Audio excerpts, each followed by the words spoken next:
Welcome to a video from thedigitallife.com.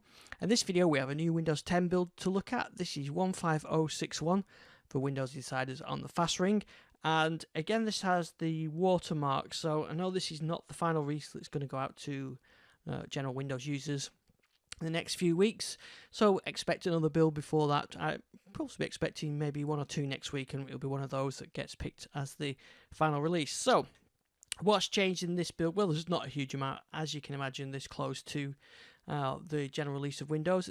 Good thing is, though, there's only a few known issues, and in this build, since there was a build released yesterday, there's only a few changes. So they fixed an issue with some unexpected visual distortion when watching MP4s, and I didn't notice that one as well. They fixed an issue with the out-of-box experience. Tapping on a birth date field when creating an account would crash.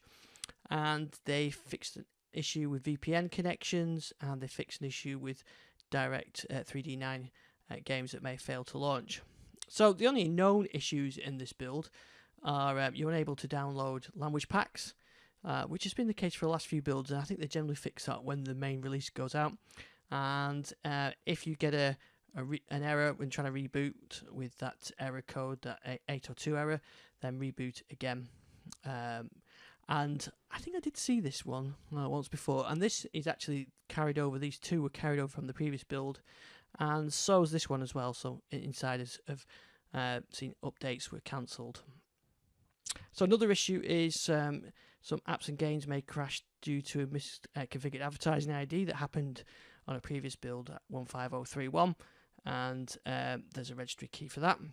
And the final one is there's a bug where if you need to restart your PC due to a pending update, the restart reminder dialog box doesn't pop up.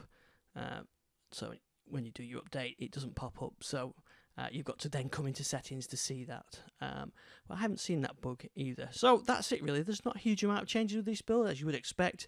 Only a handful of known issues. And I guess we're pretty close to the final release to Windows users. Thanks for watching this one. If you go back on our YouTube channel, you can see all our Windows 10 videos right back to the very first preview. I'll see you on the next one.